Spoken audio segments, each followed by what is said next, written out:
எல்லோருக்கும் வணக்கம். இந்த நிகழ்ச்சிக்கு அன்பு கூப்பிட்டாப்புல, அண்ணே நீங்கள் வரணும் அப்படின்னு. நான் ஆடியோ ரிலீஸ்லாம் வர்றதில்லப்பா, ரொம்ப வருஷமாக என்னோடய ஆடியோ ரிலீஸ் தான் வருது, ஒரு 12 வருஷமாச்சு, எதுக்கும் போனதில்லை, ஃபங்க்ஷன் போகிறதில்ல அப்படின்னு சொன்னேன். இல்லை நீங்கள் வரணுன்னாரு. தம்பி நான் ஊருக்கு போகிறேன், துபாய் போயிடுவோங்கிட்டான்ட்டு துபாய் போகிறேன் அப்படின்ட்டேன். அதுக்கப்புறம் வச்சிட்டாரு.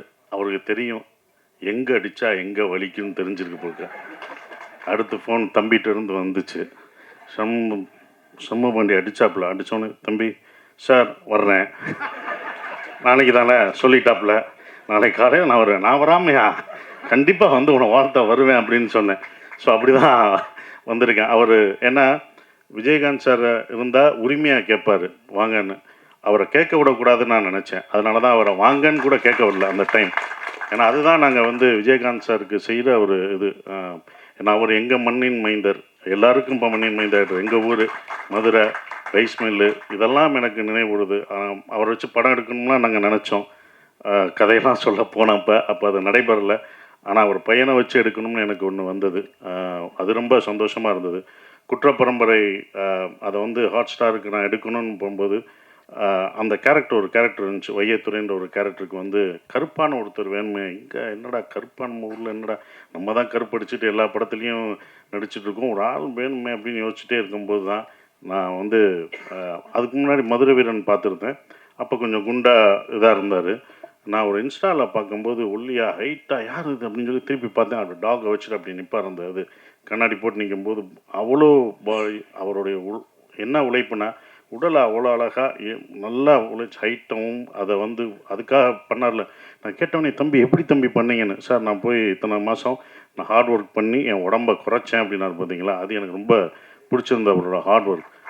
உடனே எனக்கு தோணுச்சு இந்த கேரக்டருக்கு இவரை தவிர வேறு யாருமே பண்ண முடியாதுன்ட்டு நான் வந்து டெஸ்ட் ஷூட் எடுக்கணுன்ட்டு கூப்பிட்டேன். இது ஹாட் ஸ்டார் கூட பண்ணலை, யாருக்கும்னா நம்ம எடுத்து பார்த்துக்குவோம் அவர் எப்படி கரெக்டாக இருப்பாரான்னு சொல்லிட்டு நான் வந்து வாங்க தனியாக நம்ம 2 பேரும் தான், வேறு யாரும் கிடையாது, போட்டு ஒரு ஃபோட்டோ எடுத்து பார்ப்போன்னு நான் வந்து எடுத்து பார்த்தேன். அவங்க சொன்ன மாதிரி அந்த கண்ணை தான் ஃபஸ்ட்டு எடுத்தேன். கண்ணை பார்த்தோன்னே விஜயகாந்த் சார் தான் எனக்கு ஞாபகம் வந்தார். கண்டிப்பாக அந்த கண்ணில் அப்படியே இருந்தது. அந்த கண்ணை தான் நான் போஸ்டராகவே வச்சு அவங்களுக்கு காமிச்சேன், மேடத்திட்டையும் காமிச்சேன். அப்புறம் மேடத்திட்ட சொன்னேன், இவர் தான் வேணும் எனக்கு வந்து 60 நாள், என்ன இவ்வளோ நாள் டேட் கேட்குறீங்க அப்படின்னு, நீங்கள் கொடுங்க மேடம் அப்படின்னு. அவரை மூத்தவரை வேணால் அரசியலுக்கு வச்சுக்கோங்க, இவர் எங்களுக்கு சினிமாவுக்கு கொடுங்கன்னு கேட்டேன். அவங்க எந்த இதுவும் இல்லை, அவ்வளோ பணிவாக 2 பேரும். அவங்க வீட்டுக்கு போனாலும் என்ன சொல்கிறாங்க, அவங்க வந்து அவ்வளோ பணிவாக 2 பேரும் அவ்வளோ இதாக இருந்தாங்க. அவங்கள பார்த்து அடுத்த ஜென்ரேஷன் கற்றுக்கணும், அந்த எப்படி ரெஸ்பெக்டாக எப்படி இருக்காங்கன்றது கற்றுக்கணும். அப்புறம் மேடம் வந்து ஓகேன்னு சொன்ன பிறகு நாங்கள் வந்து அந்த படத்துக்கு இது பண்ணோம், ஒரு டெஸ்ட் ஷூட் எடுத்தோம். அவரை வச்சு இவங்களாம் நான் தான் 4 நாள் ஃபஸ்ட்டு நான் தான் படுத்தேன். அன்பு நான் தான் எடுத்தேன். 4 நாள் வச்சு நாங்கள் எடுத்தோம். அவர் கஷ்டப்படுத்தணும், அது வேறு விஷயம். அது ஒரு ட்ரெய்லர் ஷூட்டு, ஒரு ட்ரெய்லர் ஷாட்டு ஆந்திராவில் எடுத்தோம், தலக்கோணத்தில்.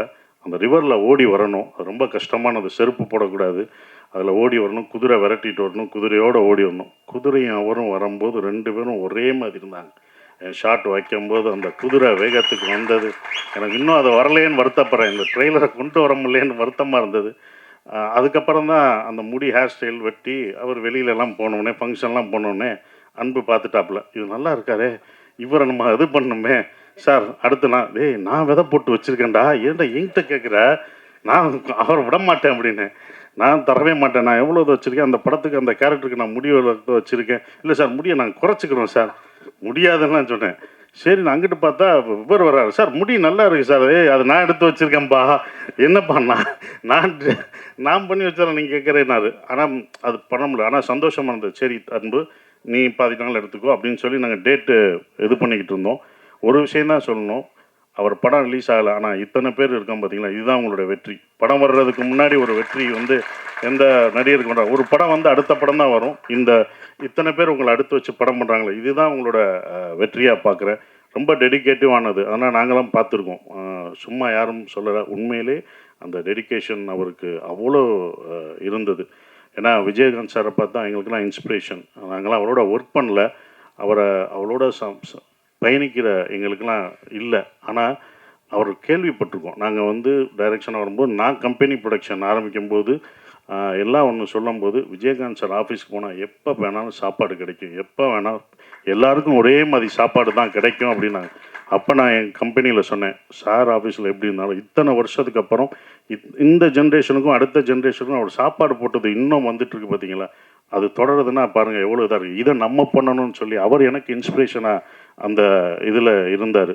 அது வந்து ரொம்ப இது சுதீஷ் சார் சொன்னார், விஜயகாந்த் சார் மாதிரி தம்பியை பத்திரிக்கையாளரும் மக்களும் அடுத்து அவரை ஏற்றி விட்டுருங்க அப்படின்னு சொல்லிட்டு இருந்தார். சார், தமிழ்நாடு மக்கள் ரொம்ப சென்டிமெண்ட்டான ஆளு சார். யார் சென்டிமெண்ட் பீப்புள் சார்.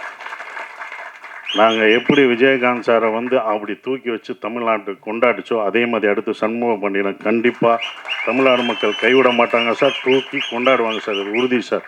பெரிய இடத்துக்கு போவார். ஏன்னா இந்த மாதிரி ஒரு ஹைட்டில் இந்த மாதிரி ஒரு கருப்பான ஒரு ஹீரோ கிடையாது சார். நாங்கள் கருப்பாக இல்லை சார், அந்த மாதிரி கிடையாது. அவர் வந்தது எங்களுக்கு வந்து ரொம்ப சந்தோஷம் சார். அதுதான் எடுத்துகிட்ருக்கோம். ரொம்ப சந்தோஷமாக இருக்குது. என்னால் வந்து அவரை வச்சு படம் லேட்டாகுது, தாமதம். கண்டிப்பாக அந்த குற்றப்பரம்பரை எடுக்கும்போது அந்த கேரக்டருக்கு அவர் தான் வருவார். அவரை வச்சு தான் நான் இருப்பேன், வேறு யாருமே அது கிடையாது. நாங்கள் வச்ச விதை வளர்ந்துருக்கு. இத்தனை பேர் நாங்கள் அந்த அவரால் பயன்படுத்தி அதை அறுவடை பண்ணுறோம். இந்த படம் கண்டிப்பாக படைத்தலைவன் பெரிய வெற்றி அடையும். அது அன்புக்கும் ப்ரொடியூசர் எல்லாருக்கும் என்னுடைய வாழ்த்துக்கள்.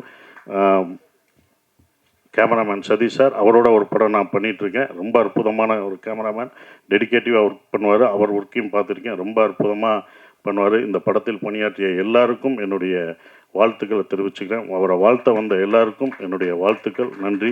இந்த படம் வெற்றி விழாவில் சந்திப்போம். நன்றி மேடம், ரொம்ப நன்றி மேடம். பையனை எங்களுக்கு கொடுத்ததுக்கு அவங்களுக்கு தான் நன்றி சொல்லணும்.